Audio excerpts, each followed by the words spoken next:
இன்னைக்கு டேட் ஜனவரி 12. NEET exam நடக்கக்கூடிய date வந்து பார்த்தீங்கன்னா 5 மே. இந்த ரெண்டு டேட்டுக்கும் நடுவில் இன்னும் 114 டேஸ் 114 நாள் நமக்கு வந்து பார்த்தீங்கன்னா இன்னும் எக்ஸாமுக்காக இருக்கு. இந்த டைமில் லாஸ்ட் 100 டே சேலஞ்சு. சரி, என்னால் லாஸ்ட் 100 டே சேலஞ்சில் நீட்டை கிராக் பண்ண முடியுமா அப்படின்னு கேட்குற ஸ்டூடெண்ட்காக இந்த வீடியோ. ஃபர்ஸ்ட் ஆஃப் ஆல் இதை நீட்டை வந்து பார்த்தீங்கன்னா 100 டேஸில் கிராக் பண்ண முடியுமான்னு முடியும். பட் அது அவ்வளோ ஈஸியான விஷயம் கிடையாது. ஏன்னா என்னோட சஜஷன் மினிமம் ஒரு 6லேருந்து 7 மாதமாவது எக்ஸாமுக்காக நம்ம டெடிக்கேட்டடாக படிக்கணும். பட் லாஸ்ட் 100 டே அப்படிங்கிறப்போ அந்த டைம் மட்டும் தான் சார் என்கிட்ட இருக்குது, நான் வந்து பார்த்தீங்கன்னா ஸ்டார்ட் பண்ணட்டுமா சார்னா கண்டிப்பாக ஸ்டார்ட் பண்ணலாம். பட் ஆனால் நீங்கள் ஃபாலோ பண்ண வேண்டிய மெத்தட் என்ன, ஸ்ட்ராட்டஜி என்ன சார்? நான் 680+ எடுக்கலாமா சார்? இந்த மார்க் என்னோட டோட்டல் ஸ்கோரில் வருமா சார் அவுட் ஆஃப் 720 அப்படின்னு கேட்டிங்கன்னா இதுக்கும் வாய்ப்பு இருக்குது. பட் ரொம்ப டெடிக்கேட்டடாக இப்போ சொல்லக்கூடிய விஷயங்களை இருக்கக்கூடிய ஒவ்வொரு நாளும் டிசிப்ளினாக ஃபாலோ பண்ணிங்கன்னா கண்டிப்பாக இந்த மார்க் எடுக்க முடியும். கிட்டத்தட்ட மாத வயசில் பார்க்குறப்போ இன்னும் 3 மாதம் 23 நாள் நமக்கு எக்ஸாமுக்கு இருக்குது. சரி, இந்த எக்ஸாமில் நம்ம அண்டர்ஸ்டாண்ட் பண்ணிக்க வேண்டிய ஃபஸ்ட்டு விஷயம், நீங்கள் எக்ஸாம் படிக்கிறீங்க, ரெடி ஆகுறீங்கன்னா மொதல் விஷயம் நீங்கள் உங்களோட சிலபஸ் என்ன அப்படின்னு நமக்கு தெரிஞ்சுக்கணும். நீட் எக்ஸாம் படிக்கிறப்போ நீட்டோட சிலபஸ் என்ன அப்படின்னு தெரிஞ்சுக்கணும். கிட்டத்தட்ட லாஸ்ட் இயர் 97 சாப்டர்ஸ் வந்து நீங்கள் படிக்க வேண்டியதாக இருந்துச்சு. பட் ஆனால் இந்த வருஷம் நீங்கள் 97 சாப்டர் படிக்க வேணாம். ஜஸ்ட் 79 சாப்டர்ஸ் படித்தா போதும். ரெடியூஸ் ஆன சிலபஸ் படி. அதுலேயும் புதுசாக ஆட் பண்ணியிருக்காங்க. அந்த டாப்பிக்லாம் நம்ம யூடியூப்ல ஆல்ரெடி வீடியோ கொடுத்துட்ருக்கோம், செக் பண்ணி பாருங்கள். அப்போது வெறும் 79 சாப்டர்ஸ் படிக்கணும் அப்படிங்கிற பட்சத்தில் கொஷின்ஸ் வருது, இது எனக்கு ஃபேவரட் சப்ஜெக்ட் அப்படின்னு சொல்லிட்டு எதுவுமே படிக்கக்கூடாது. 79 கவர் பண்ணும். ஃபிசிக்ஸ், கெமிஸ்ட்ரி, பயாலஜி 79 கவர் பண்ணும். ஏன்னா இது போர்டு எக்ஸாம் இல்லை. போர்டு எக்ஸாம்னா நீங்கள் ஒரு லெசனை படிச்சிங்கன்னா அந்த லெசன்லேருந்து கேள்வி வரும், நீங்கள் எழுதிட முடியும். சில லெசன்ஸை நீங்கள் கட் டவுன் பண்ணிக்கலாம். ஆனால் நீட் எக்ஸாமை பொறுத்த வரைக்கும் நீங்கள் படிக்காத ஒரு லெசனில் ஈஸியான கொஷின் வந்துடும், நீங்கள் படித்த ஒரு லெசனில் டிஃபிகல்ட்டான கொஷின் வரதுக்கான வாய்ப்பு இருக்குது. அப்போ என்ன பண்ணணும்னா ஓவராலாக 79 சாப்டரையும் நல்லா படிக்கணும். அதில் எந்த ஒரு டவுட்டும் பண்ணக்கூடாது. ஃபிசிக்ஸ், கெமிஸ்ட்ரி, பயாலஜி நீங்கள் எல்லா லெசனையும் ஆவரேஜாக ஃபுல்லாக கம்ப்ளீட் பண்ணிடணும் இருக்கக்கூடிய இந்த 100 டேஸில். சரி, அதுக்கு நீங்கள் எந்த மெத்தட் ஃபாலோ பண்ணணும்? அதாவது read chapter and practice one question. இந்த மெத்தட் நீங்கள் ஃபாலோ பண்ணணும். பட் இந்த இடத்துல சாப்டர் நான் மென்ஷன் பண்ணுறது, சாப்டரில் கூடிய ஒவ்வொரு டாப்பிக்கையும் நீங்கள் ஒவ்வொரு டாப்பிக்கும் படிச்சுட்டு உடனடியாக அதுக்கு ஒரு கொஸ்டின் நீங்கள் ப்ராக்டிஸ் பண்ணிக்கணும். ஏன்னா நமக்கு 100 டேஸ் டைம் இருக்குது. நீங்கள் ஒரு டாபிக் படிக்கிறீங்க, அது கொஸ்டின் ப்ராக்டிஸ் பண்ணுறீங்க, ஒரு டாபிக் படிக்கிறீங்க, ஒரு கொஸ்டின் ப்ராக்டிஸ் பண்ணுறீங்க. இந்த மாதிரி வைஸ் வெர்ஸா நீங்கள் பண்ணிகிட்டே வர வர வர நீங்கள் ஈவென்ச்சுவலாக எக்ஸாமுக்கு நல்லாவே ஸ்ட்ராங் ஆகிடுவீங்க. சார் 2 கொஸ்டின் வந்து ப்ராக்டிஸ் பண்ணட்டுமா? ஃபஸ்ட்டு நீங்கள் ஒரு கொஸ்டின் ப்ராக்டிஸ் பண்ணுங்கள். இப்படியே வந்து பார்த்தீங்கன்னா 79 சாப்டர்ஸ் நீங்கள் கம்ப்ளீட் பண்ணிட்டீங்கன்னா அகைன் நீங்கள் வந்து பார்த்தீங்கன்னா 2வது கொஸ்டின் ப்ராக்டிஸ் பண்ணுங்கள். ஏன்னா நமக்கு 100 டேஸ் இருக்குது. ஒரு டாபிக் ஒரு கொஸ்டின், ஒரு லெசன் ஒரு கொஸ்டின் இல்லை, ஒரு டாப்பிக்கு ஒரு கொஸ்டின். ஒரு எக்ஸாம்பிள் காட்டுறேன். இப்போ வந்து பார்த்தீங்கன்னா நம்ம செல் டிவிஷன், செல் பிரிவில் வந்து பார்த்தீங்கன்னா எஸ் நிலை, இந்த எஸ் ஃபேஸ் இருக்கும். இந்த எஸ் ஃபேஸை நம்ம ஃபுல்லாக படிக்கிறோம். இது ஒரு சின்ன டாபிக்னு படிச்சுக்கலாம். இந்த ஸ்டேஜில் நீங்கள் என்ன படிப்பீங்க? டிஎன்ஏ வந்து இந்த டைமில் இரட்டிப்பாகும், ஹிஸ்டோன் புரதங்கள் வந்து இந்த இடத்துல உற்பத்தி ஆகும். அதே மாதிரி வந்து பார்த்தீங்கன்னா டிஎன்ஏவோட அளவு 2 மடங்கு ஆகும். ஒருவேளை டிஎன்ஏட அளவு 2C இருந்துச்சுன்னா அது 4C மாறும். ஆனால் G1 நிலையில வந்து பார்த்தீங்கன்னா 2N நிலைமையில் இருக்கும். அதுவும் எஸ் நிலைக்கு வரப்போ 2N நிலையிலே தான் இருக்கும். அடுத்தது குரோமோசோம் எந்த இடத்துல இரட்டிப்பாகும்னா நியூக்ளியஸ் போர்ஷன்லையும், அதே மாதிரி சென்ட்ரியோல் எந்த இடத்துல இரட்டிப்பாகும்னா சைட்டோபிளாசத்துலையும் நடைபெறும். இதுதான் வந்து பார்த்தீங்கன்னா நீங்கள் எஸ்டேட்டில் படிக்க வேண்டியது. இன்னும் டீட்டெயிலாக படிங்க, நான் கொஞ்சம் ஸ்பீடாக உங்களுக்கு புரியுதுக்காக சொல்லியிருக்கேன். இப்போ இந்த டாபிக் இந்த மாதிரி படித்து முடிச்சிட்டோம், ஃபுல்லாக அண்டர்ஸ்டாண்ட் பண்ணிக்கிட்டோம், டயக்ராம்ஸ் எல்லாம் பார்த்துட்டோம் அப்படிங்கிறது. இப்போ இது படிக்கிறதுக்கு மினிமம் ஒரு 10லேருந்து 15 நிமிஷம் நீங்கள் எடுத்துக்கோங்க. ஸோ எடுத்து முடிச்சதுக்கப்புறம் இந்த டாப்பிக்கு ஒரு கொஸ்டின். ஃபார் எக்ஸாம்பிள் இப்போ இந்த கொஸ்டின் வந்து பார்த்தீங்கன்னா நம்ம ப்ராக்டிஸ் பண்ணலாம். In which one of the following stages of cell division DNA content is doubled? S phase na synthesis phase, DNA வந்து டபுள் ஆகக்கூடியது. தமிழ்ல பின்வரும் எந்த செல் நிலைகளில் DNA உட்கூறானது இரட்டிப்பாகிறது? அப்ப DNA உட்கூறு எப்போ வந்து இரட்டிப்பாகும்? 2Cங்கிற அளவு 4Cங்கிற அளவுக்கு மாறினா அது பேர் இரட்டிப்பு. அது நம்ம நடக்கக்கூடியது எஸ் நிலை, உற்பத்தி நிலைன்னு சொல்லுவாங்க. அப்போ இப்போ நான் ஒரு டாபிக் படிச்சுட்டேன், அந்த டாபிக்கு ஒரு கொஸ்டினையும் ப்ராக்டிஸ் பண்ணிட்டேன். ஸோ இதுதான் வந்து பார்த்தீங்கன்னா டாபிக் அண்ட் ஒரு கொஸ்டின் வந்து ப்ராக்டிஸ் பண்ணுறது. இந்த மாதிரி நீங்கள் படிக்கக்கூடிய ஒவ்வொரு டாப்பிக்கும் கொஸ்டின் ப்ராக்டிஸ் பண்ணாமல் வந்தீங்கன்னா வெறும் தியரி மட்டும் படிச்சு போனேன், நீங்கள் மெயின் எக்ஸாமில் போய் கொஸ்டின் ப்ராக்டிஸ் பண்ணுறதுக்கு ஈக்குவல். அது வந்து பார்த்தீங்கன்னா ப்ராக்டிஸே பண்ணாமல் டைரெக்டாக கிரவுண்டில் இறங்கி கிரிக்கெட் விளையாடுறதுக்கு சமம். ஸோ அதனால் வந்து பார்த்தீங்கன்னா டாபிக் படிங்க, கொஸ்டின் ப்ராக்டிஸ் பண்ணுங்கள். இதில் எக்காரணம் கொண்டு காம்ப்ரமைஸ் பண்ணாதீங்க, கண்டிப்பாக 618+ எடுக்க முடியும். அடுத்து சில விஷயங்களை நீங்கள் கண்டிப்பாக டிசிப்ளினாக ஃபாலோ பண்ணணும். இந்த விஷயங்கள் யாருமே சொல்லியிருக்க மாட்டாங்க. ஆனா இந்த விஷயத்த வந்து பாத்தீங்கன்னா இப்படிதான் பண்ணணும்னு ஒரு லிமிட் இருக்கு. ஒரு எக்ஸாம்பிள் சொல்றேன். நீங்க வந்து பாத்தீங்கன்னா ஃபர்ஸ்ட் நீங்க வந்து பாத்தீங்கன்னா உங்களோட ஸ்டடி மெத்தட ஸ்லோவா இன்க்ரீஸ் பண்ணணும். இப்போ உதாரணத்துக்கு சொல்றேன், நீங்க ஒரு பர் டேவே படிக்கணும்னு ஆசைப்படுறீங்க. 100 டேல ஃபர்ஸ்ட் டே எடுத்துக்கலாமே. இப்போ இந்த பர் டே வந்து படிக்கிறப்போ அது 3 செஷனா பிரிச்சுக்குவீங்க. Morning, afternoon, evening, night. Extra எடுத்தா ஒரு 4 செஷனா பண்ண முடியும். நான் ஈவினிங், நைட் ஒரே செஷனா எடுத்துக்கிறேன். இப்போ வந்து பாத்தீங்கன்னா உங்ககிட்ட 3 செஷன் இருக்கு. இப்போ இந்த 3 செஷன்லயும் நீங்க எப்ப படிக்க போறீங்கன்னா, இப்போ மார்னிங் படிக்கிறீங்க அப்படின்னா, இப்போ மார்னிங் உங்களால ஒரு லெசன் நீங்க ஃபர்ஸ்ட் வந்து பாத்தீங்கன்னா படிச்சு பாருங்க. ஏன்னா ஒவ்வொருத்துக்கும் ஒரு ஒரு மாதிரி. உங்களால ஒரு லெசன் தான் கம்ப்ளீட் பண்ண முடியுது அப்படின்னா, ஆஃப்டர்நூனும் ஒரு லெசன் தான் படிக்கணும். ஈவினிங் மட்டும் கொஞ்சம் எக்ஸ்ட்ரா ஒரு லெசனை விட கொஞ்சம் அதிகமா படிங்க. இப்படிதான் படிக்கணும். சார் நான் ஒரு நாள்ல வந்து பாத்தீங்கன்னா 10 லெசன் படிப்பேன் சார். அதாவது உங்களோட கெப்பாசிட்டி அப்படிங்கிறது, உங்க லிமிட் அப்படிங்கிறது உங்களுக்கு தெரியும். ஒரு ஒரு ஸ்டூடெண்ட்க்கும் ஒரு பர்டிகுலர் லிமிட் இருக்கும். சில பேர் அந்த லிமிட் நல்லா படிப்பாங்க. சில பேர் அது ரிவிஷன் பண்றப்போ நல்லா அண்டர்ஸ்டாண்ட் பண்ணிக்குவாங்க. ஸோ உங்க லிமிட் என்ன அப்படிங்கறத நீங்க ஒரு செஷன்ல ப்ராக்டிஸ் பண்ணி பாருங்க. அதை விட கொஞ்சம் இன்க்ரீஸ் பண்ணுங்க. அதுக்கு அடுத்த நாள் இதே மாதிரி இங்க நீங்க பண்ணீங்கல்ல இதே விஷயத்த 2 செஷனுக்கு ஃபாலோ பண்ணுங்க. அடுத்த செஷன் வரப்போ கொஞ்சம் இன்க்ரீஸ் பண்ணுங்க. ஸோ இந்த மாதிரி நீங்க என்ன பண்ணலாம், கொஞ்சம் கொஞ்சமா உங்களோட அந்த லிமிட்டை இன்க்ரீஸ் பண்ணுங்க. ஒரே நாள்ல 10 லெசன், 79 லெசன் இருக்கு சார், ஒரு நாளைக்கு 10 லெசன், நான் 7 நாள் 8 நாள்ல முடிச்சிடும் சார்னா வாய்ப்பே கிடையாது. கண்டிப்பா எக்ஸாம் ஹாலில் போய் ஃபெயில் ஆகிட்டு ரொம்ப ஃபீல் பண்ணுவீங்க. ஸோ அதனால வந்து அப்படி யாராவது சொன்னாங்கன்னா நம்பாதீங்க.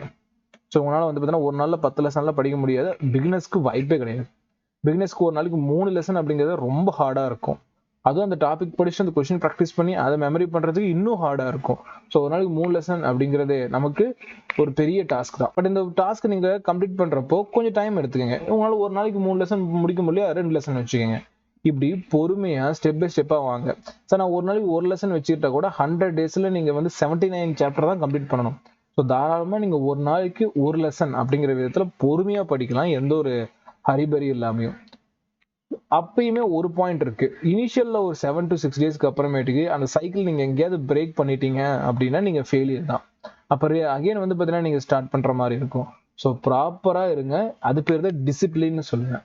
ஒரு விஷயத்த நம்ம ஃபாலோ பண்றோம்னா கடைசி வரைக்கும் அதை ஃபாலோ பண்ணணும். செல்ஃப் ஸ்டடி பண்றப்போ ஸ்டூடெண்ட்ஸ் பண்ணக்கூடிய மிகப்பெரிய மிஸ்டேக்னா, நீங்க ஒரு விஷயத்த ஸ்டார்ட் பண்ணுவீங்க, ஆனா அதே விஷயத்த ஃபாலோ பண்றது ஒரு லிமிட்டுக்கு அப்புறம் மெத்தனை போக வந்துடும். அது வந்து பாத்தீங்கன்னா ஸ்டூடெண்ட் மேல மிஸ்டேக் இல்ல, பிரெயின் வந்து பாத்தீங்கன்னா அந்த சேச்சுரேஷன் பாயிண்ட் ஏத்துக்காது.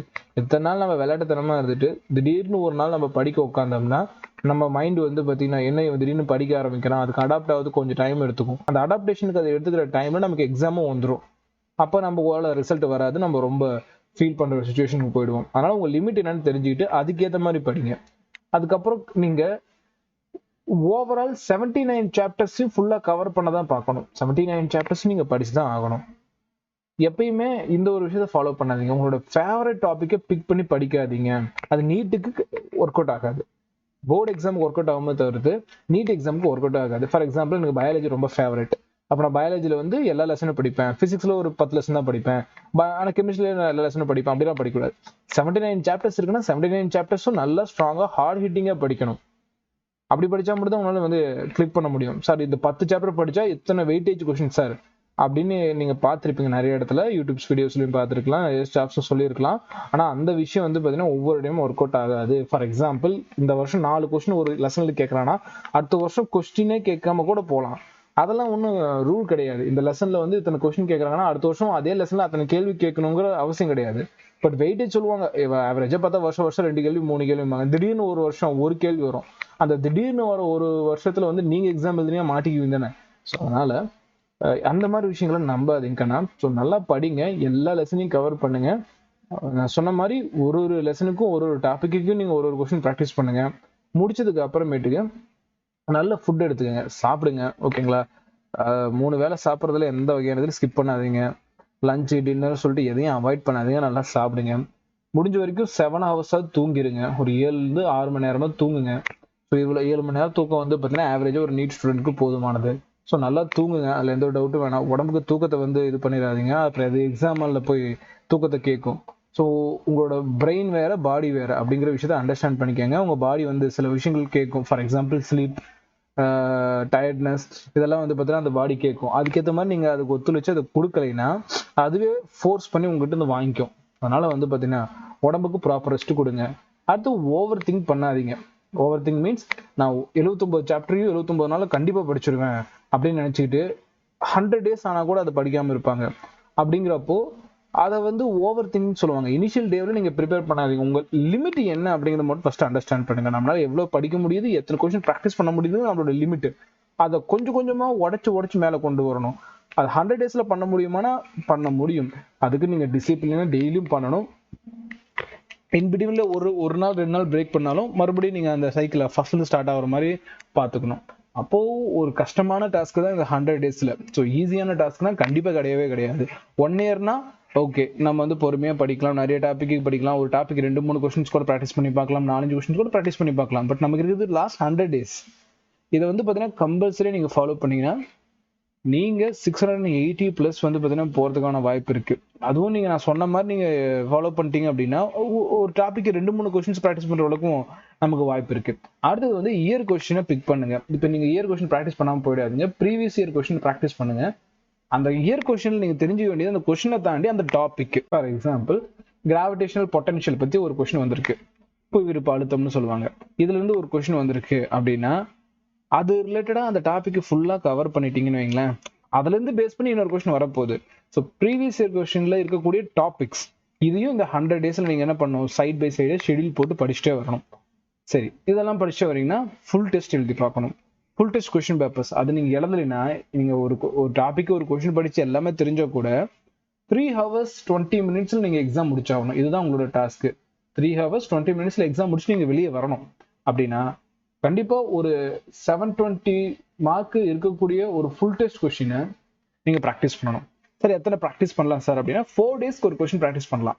100 days அப்படிங்கிறப்போ நீங்கள் அந்த ஒரு 4 daysக்கு ஒன் டைம் 3 hours 20 minutes வந்து டெடிகேட்டடாக ஆஃப்டர்நூன் செஷன் மேக்ஸிமம் எடுத்துக்கங்க. ஏன்னா எக்ஸாம் ஆஃப்டர்நூன் இல்லையா? ஸோ ஆஃப்டர்நூன் செஷனில் 3 hours 20 minutes நீங்கள் தனியாக எடுத்துட்டு டெஸ்ட் எழுதி பாருங்க 4 days ஒன்ஸ். அப்படி வந்து பார்த்தீங்கன்னா நீங்கள் 100 daysக்கும் ஃபுல் டெஸ்ட் எழுதிட்டே வந்தீங்கன்னா உங்களுக்கு இன்னுமே கான்ஃபிடென்ட் பில்ட் ஆகும். எக்ஸாம் ஹாலில் டைம் மேனேஜ்மெண்ட் கிடைக்கும். எக்ஸாம் ஹாலில் டைம் மேனேஜ்மெண்ட் எப்படி பண்ணுறதுங்கிறது நம்மளோட அடுத்த வீடியோ ஃபியூச்சரில் சீக்கிரமாக அப்லோட் பண்ணுறேன். OMR எப்படிலாம் ஃபில் பண்ணுறதுங்கிறது. அதனால நம்ம சேனல் சப்ஸ்கிரைப் பண்ணி ஃபாலோ பண்ணிங்க. ஃபியூச்சரில் நிறைய அப்டேட்ஸ் வரப்போகுது. அது எக்ஸாம் கிட்ட போக ஓகேவா? ஈவன் தோ இந்த 100 days வந்து பார்த்தீங்கன்னா இப்போ நான் சொன்ன விஷயங்கள் நீங்களால ஃபாலோ பண்ண முடியல அப்படின்னா அது 12th ஸ்டூடெண்ட்ஸ்க்கு பப்ளிக் எக்ஸாம் வரும். அவங்க 100 days சேலஞ்சுக்குலாம் போக முடியாது. லாஸ்ட் ஒரு 40 days மட்டும் தான் அவங்களுக்கு ஃபுல் டெடிகேட்டடாக படிக்கக்கூடிய ஒரு செஷன் கிடைக்கும். அப்போ அவங்களுக்காக வந்து பார்த்தீங்கன்னா NEET 2024 ஆன்லைன் பேட்ச் வந்து பார்த்தீங்கன்னா நான் இன்ட்ரடியூஸ் பண்ணியிருக்கேன். ஸோ இதை பற்றி நம்ம ஆல்ரெடி நிறைய வீடியோ அட்டாச் பண்ணியிருக்கோம். இந்த வீடியோ ஒரு டைம் நம்ம ரீகால் பண்ணிடலாம். ஸோ இந்த கிளாஸஸ் தமிழ் அண்ட் இங்கிலீஷ் மீடியத்தில் பைலிங்குவல் இருக்க போகுது. அப்படின்னா உங்களுக்கு 2 லாங்குவேஜுமே கவர் ஆகிடும். ஸோ லாங்குவேஜ் ப்ராப்ளம் வரப்போகிறது இல்லை. அடுத்து இந்த கிளாஸ் ஃபுல்லாக PPT பேஸ்டாக இருக்க போகிறதுனால 40 daysல ஃபுல் சிலபஸையும் வித் கொஸ்டின் ப்ராக்டிஸோட பார்த்துடலாம். அடுத்து எல்லாமே ஃபுல் டே கிளாஸஸாக இருக்க போகுது. அப்படிங்கிறப்போ நீங்கள் ஃபுல் டே ஒரு கிராஸ் கோர்ஸில் இருக்கிற மாதிரி இல்லாமல் ஒரு இயர் லாங் கோர்ஸில் எப்படி எங்கேஜாக இருப்பீங்களோ அந்த மாதிரி வந்து பார்த்தீங்கன்னா இந்த கோர்ஸ் இருக்க போகுது. அன்னைக்கு நடத்தின கிளாஸ்க்கான PDF உங்களுக்கு கிடைச்சிரும், வீடியோவும் கிடைச்சிரும். இப்போ லைவ் கிளாஸ் இருக்கிறோம். இந்த லைவ் கிளாஸ் வந்து பார்த்தீங்கன்னா நீங்கள் வீடியோவும் வாங்கி பார்த்துக்கலாம். ஸோ இந்த சில பாயிண்ட்ஸ் உங்களால் டக்குன்னு நோட் பண்ண முடியல அப்படின்னா அந்த வீடியோவையும் பார்த்துக்கலாம். PDFும் உங்களுக்கு ப்ரொவைட் பண்ணிடுவோம். அன்னைக்கு நடத்தின PDF அதுலேயுமே நீங்கள் செக் பண்ணி பார்த்துக்கலாம். அடுத்து ஃபுல்லாகவே கான்செப்சுவல் பேஸ்ட் டீச்சிங் தான். உங்களுக்கு ஒரு டாபிக் எடுக்கிறோம், அந்த டாப்பிக்ல இருந்து அந்த கான்செப்ட் ஃபுல்லாக சொல்லி கொடுத்துட்டு அதுலேருந்து கொஸ்டின் வந்துச்சுன்னா இது வரைக்கும் எப்படி கேட்டிருக்காங்க, இனிமேல் எப்படி கேட்க போறாங்க, அதுக்கான சான்சஸ் என்ன அப்படிங்கிறது ஃபுல் டீட்டெயிலாக சொல்லி கொடுத்துருவோம். அது mnemonic base and tricks and shortcut. இது வந்து ரொம்ப முக்கியம். ஒரு காம்படிட்டிவ் எக்ஸாம்ல ஷார்ட் டைம்ல ப்ரிப்பேர் பண்றவங்க அதிகப்படியான ஷார்ட்கட்ஸ் யூஸ் பண்ணணும். அப்பதான் ஒரு இயர் லாங் படிக்கக்கூடிய ஒரு ஸ்டூடெண்டோட அவன் காம்படிட் பண்ண முடியும். அதுக்கேற்ற மாதிரி தான் நம்ம பேட்ச் இருக்க போகுது. அடுத்தது இந்த கிளாஸஸ் 40 daysல இருந்தாலும் நம்ம PPT பேஸ் பண்றதுனால மேக்ஸிமம் அந்த டாபிக்ல கூடிய important and repetitive and expected கொஸ்டின்ஸை உங்களுக்கு ப்ராப்ளமாக நடத்திருக்கும். அடுத்து வந்து பார்த்தீங்கன்னா டவுட் அண்ட் கொஸ்டின் ஆன்சர் செஷன்லாம் இருக்கும். அதனால வந்து பார்த்தீங்கன்னா நீங்கள் உங்களுக்கு இண்டிவிஜுவலாக டவுட் வந்தாலும் கேட்கணும், ப்ளஸ் வந்து உங்களுக்கு கொஸ்டினும் பண்ணுவேன். அப்படிங்கிறப்போ நீங்கள் என்ன படிச்சிருக்கீங்க, அதை எப்படி ப்ரிப்பேர் பண்ணணும் அப்படிங்கிற ஒரு ஐடியாவும் கிடைக்கும். பியூர்லி நியூ இன்சைட் தான். இப்போ புதுசாக இருக்கக்கூடிய 79 சாப்டர்ஸ் ப்ளஸ் ஆடட் டாபிக்ஸ் எல்லாம் சேர்ந்தா இந்த கிராஸ் கோர்ஸ் பேட்ச் இருக்க போகுது. இதில் வந்து ஃபுல் சிலபஸும் கவரேஜ் பண்ணுற மாதிரி தான் உங்களுக்கு கிராஸ் கோர்ஸ் ப்ரொவைட் பண்ண போகிறோம். மற்ற கிராஸ் கோர்ஸ் மாதிரி இல்லாமல் இதை எஃபெக்டிவாக மாற்றுறதுக்கு என்னென்ன வே இருக்கோ எல்லாத்தையும் நான் பயன்படுத்தியிருக்கேன். ஸோ இந்த வாய்ப்பை நீங்களும் பயன்படுத்திக்கிங்க. Unit test and full test இருக்கும். ஒரு லெசன் முடிச்சதுக்கப்புறம் அதுக்கான யூனிட் டெஸ்ட் இருக்கும். அண்ட் 4 to 5 days கேப்பில் ஃபுல் டெஸ்ட்டும் இருக்கும். அப்போ டெஸ்ட் பேக் டு பேக் எழுதுறதுனால எக்ஸாம் ஹாலில் நீங்கள் இந்த விஷயத்த காமனாகவே பழகிடுவீங்க.